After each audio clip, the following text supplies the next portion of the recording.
अचानक सामने एक पत्थर आने की वजह से गाड़ी को जोर का झटका लगा। तन्वी घबराकर समीर के सीने से लग गई। उसके छूते ही समीर के शरीर में जैसे बिजली सी कौंध गई। बाहर का तूफान अब समीर के अंदर के तूफान को और बढ़ा रहा था। समीर ने अपने मजबूत हाथों से तन्वी की पतली सी कमर को कसकर पकड़ लिया और उसके होठों को किस करने लगा। लेकिन अचानक ये सब हुआ कैसे? तन्वी तो समीर को छोड़कर जा चुकी थी और समीर वहीं पर खड़ा उसे देख रहा था। अब उसने अपनी नौकरी भी छोड़ दी थी। उस दिन के बाद से किसी ने समीर को नहीं देखा। इस बात को आज पूरे 5 साल बीत चुके हैं। ऑफिस में हर तरफ अफरा तफरी मची हुई थी। लेकिन अचानक महेश अंदर आकर बोला, सर आ गए हैं। ये सुनते ही हर तरफ सन्नाटा छा गया। सभी लोग अपने अपने काम में लग गए। सब जानते थे कि एक छोटी सी भी अगर गलती हुई तो उन्हें उसी वक्त ऑफिस से निकाल दिया जाएगा। तभी गार्ड ने दरवाज़ा खोला। एक बहुत ही हैंडसम लड़का, जिसकी हाइट 6 फीट, रंग गोरा, बालों को जेल से सेट किया हुआ और हाथ में एक महंगी घड़ी पहनी हुई थी, दरवाजे से अंदर आया। उसे देखकर सब खड़े हो गए और गुड मॉर्निंग विश करने लगे। वो बिना किसी पर ज़्यादा ध्यान दिए अपने कैबिन में चला गया। तभी मैनेजर बाहर आया और बोला, शालिनी मैडम, सर आपको अंदर कैबिन में बुला रहे हैं। ये सुनते ही उसके पसीने छूट गए। वो डरते हुए कैबिन में गई। बॉस उसे गुस्से से घूर रहे थे। ये तुमने क्या पहना है? तुम जानती हो इस ऑफिस में छोटे कपड़े पहनकर आना अलाउड नहीं है। उसके बाद भी तुम ये सब। आई एम सॉरी सर, आगे से मैं ध्यान रखूंगी। पूरे ऑफिस की नज़रें बॉस के कैबिन पर ही थी। ना जाने कैबिन में क्या हो रहा होगा। बॉस ने मैनेजर की तरफ देखते हुए कहा, इस लड़की का जो भी हिसाब है आज के आज क्लियर कर दो। कल से ये इस ऑफिस में दिखनी नहीं चाहिए। अब तुम जा सकती हो। ये बोलकर उसने उस लड़की को ऑफिस के बाहर का रास्ता दिखा दिया। उस लड़की के बाहर जाते ही समीर ने मैनेजर से कहा, ये सब लड़कियां एक जैसी होती हैं, पैसे की लालची। पैसों के लिए ये कुछ भी कर सकती हैं। यह आदमी जो आज इतनी बड़ी कंपनी का मालिक था, वो कोई और नहीं, समीर खुराना था। खुराना इंडस्ट्रीज को मार्केट में आए हुए अभी ज़्यादा वक्त नहीं हुआ था, लेकिन बहुत ही कम वक्त में उसने वो ऊंचाई हासिल कर ली थी जहाँ तक पहुँचने के लिए लोगों की पूरी ज़िंदगी गुजर जाती है। मैनेजर राघव, जो कि समीर का अच्छा दोस्त भी था, वो समीर को समझाते हुए बोला, तो कब तक गुस्से की आग में जलता रहेगा? अब भूल जाओ उसको और अपनी जिंदगी की एक नई शुरुआत कर।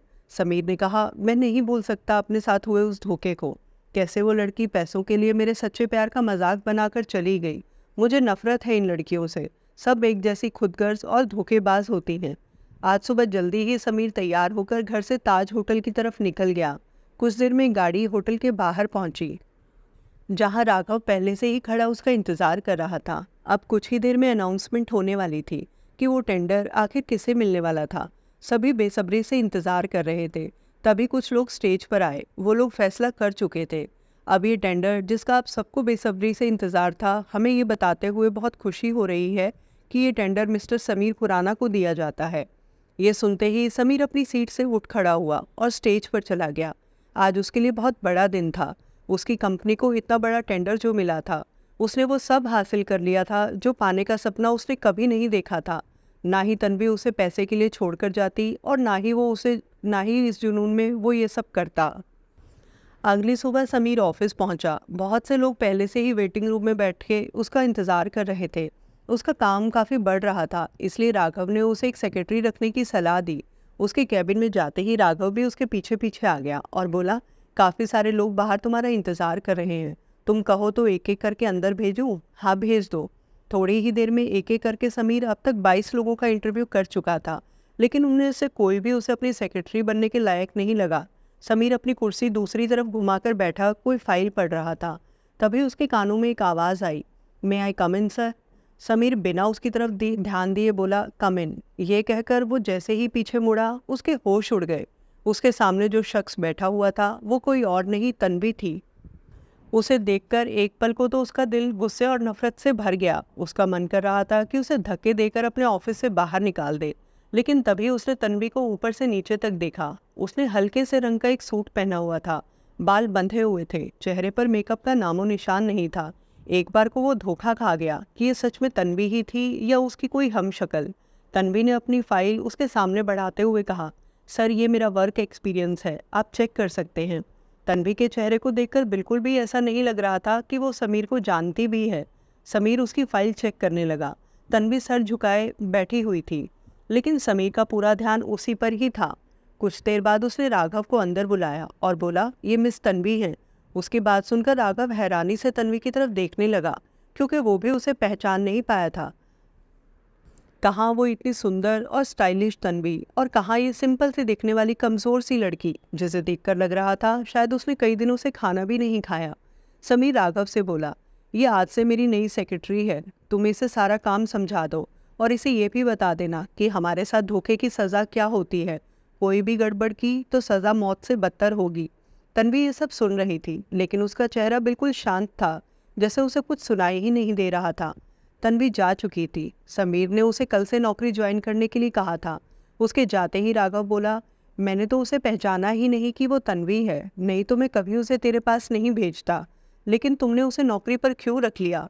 वो एक बार तुम्हें धोखा दे चुकी है। तुम्हें लगता है फिर से उस पर भरोसा किया जा सकता है? कहीं ऐसा तो नहीं कि तू अभी भी उससे प्यार करता है? उसकी ये बात सुनकर अब तक शांत बैठा समीर गुस्से में आ गया और बोला, प्यार जैसी किसी भी फालतू चीज़ के लिए मेरी ज़िंदगी में कोई जगह नहीं है। तो फिर तेरे दिमाग में चल क्या रहा है? राघव की ये बात सुनकर समीर के चेहरे पर एक अजीब सी मुस्कान आ गई। राघव सोच रहा था आखिर समीर के दिमाग में क्या चल रहा था। अगली सुबह वो ऑफिस पहुंचा। अपने कैबिन में घुसते ही वो जोर से चिल्लाया। इतने में ही पियन वहां आ गया। मेरे कैबिन में कौन आया था? मैंने बोला हुआ है मेरी परमिशन के बिना कोई भी मेरे कैबिन में नहीं आएगा। तो किसकी हिम्मत हो गई? पियन डरते हुए बोला, वो सर नई मैडम आई है ना, तन्वी मैडम, वो ही आई थी। उसे अभी के अभी मेरे कैबिन में भेजो। तभी तन्वी उसके कैबिन में आई। मिस तन्वी, तुम्हारी हिम्मत कैसे हुई बिना मेरी परमिशन के मेरे कमरे में आने की? ये मेरा ऑफिस है, तुम्हारा घर नहीं जहाँ तुम कहीं भी मुंह उठाकर घूमती रहोगी। आइंदा अगर मेरी मर्जी के बिना मेरे कैबिन में आई तो नौकरी से बाहर कर दूंगा। तन्वी ने एक बार भी सर ऊपर करके समीर की तरफ नहीं देखा। वो चुपचाप खड़ी उसकी बातें सुन रही थी। जब समीर बोलकर चुप हो गया तो वो बोली, सॉरी सर, आइंदा से मैं ध्यान रखूंगी। और ये बोलकर वो वहाँ से चली गई। समीर सोच रहा था इसे क्या हुआ है, ये तो अपने सामने किसी को कुछ नहीं समझती थी, और आज मेरे इतना चिल्लाने पर इसके मुंह से एक शब्द नहीं निकला। तभी राघव वहाँ आ गया। क्या हुआ? तू तन्वी पर चिल्ला क्यों रहा था? चिल्लाऊं नहीं तो और क्या करूं? वो बिना मेरी परमिशन के मेरे कैबिन में आ गई थी। इसे यहाँ के नियम अच्छी तरह समझा दो। अरे समीर, उस बेचारी की कोई गलती नहीं थी। मैंने ही उसे तेरे कैबिन में भेजा था, वो मिस्टर मल्होत्रा की फाइल लेने के लिए, और तुमने उसे बिना कुछ जाने ही डांट दिया। समीर हैरानी से उसकी तरफ देख रहा था। तो वो मुझे बता तो सकती थी। तेरे गुस्से के आगे इस ऑफिस में कोई बोल पाता है क्या जो वो बोलेगी? ये कहकर राघव वहाँ से चला गया। समीर को तन्वी के लिए बुरा लग रहा था। उसने तन्वी को अपने कैबिन में बुलाया। तन्वी की आंखें लाल हो रखी थी। ऐसा लग रहा था जैसे वो अभी अभी रोकर आई हो। समीर माफ़ी मांगते हुए धीरे से बोला, आई एम सॉरी, मैं बिना वजह तुम पर चिल्ला पड़ा, लेकिन गलती तुम्हारी भी है। तुम्हें मुझे बताना चाहिए था। इट्स ओके सर, यह आपका कैबिन है और मुझे यहाँ आपको बिना बताए आने का कोई हक नहीं है। सर, क्या अब मैं जा सकती हूँ? हाँ जाओ। ये सुनकर तन्वी वहाँ से जाने लगी। समीर अभी भी इस बात को समझ नहीं पा रहा था कि आखिर ये लड़की इतना बदल कैसे गई। लेकिन तभी अचानक तन्वी को चक्कर आ गए। वो नीचे गिरती उससे पहले ही समीर ने आगे बढ़कर उसे पकड़ लिया। आज इतने सालों बाद उसने तन्वी को छुआ था। उसके गुलाबी होंठ, जिसे उसने पहले भी कई बार अपने होठों से महसूस किया था, उसके शरीर को अपनी बाहों में लेते ही समीर को वो सारे पल याद आ गए। लेकिन अगले ही पल उसे तन्वी से मिले धोखे की याद आ गई। उसने किसी तरह तन्वी को पास वाली कुर्सी पर बैठा दिया। वो अभी बेहोश ही थी। तभी समीर ने राघव को अपने कैबिन में बुलाया। तन्वी को इस तरह बेहोश देखकर राघव मुस्कुराते हुए बोला, इसे क्या हुआ? ऐसा क्या कर दिया तूने इसके साथ कि ये बेहोश हो गई? समीर गुस्से में उसकी तरफ देखता है। बकवास मत कर, मैंने कुछ नहीं किया, ये खुद ही बेहोश हुई है।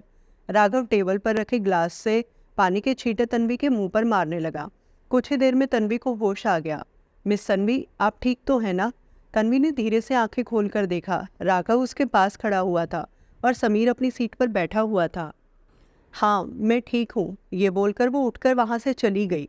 समीर आज उसे छूने के बाद बेचैन हो गया था, लेकिन जब जब उसे तन्वी के दिए धोखे की याद आती, उसे तन्वी से नफरत होने लगती। समीर को कई बार लगता कि कहीं तन्वी उसके सामने सीधी सादी हो बनने का नाटक तो नहीं कर रही। नहीं, इस बार मैं इसे धोखा देने का कोई मौका नहीं दूंगा। शाम को राघव और समीर ऑफिस के बाद समुंदर के किनारे जाकर बैठ गए। समीर ने कहा, यार मुझे अभी भी इस लड़की पर बिल्कुल भरोसा नहीं है।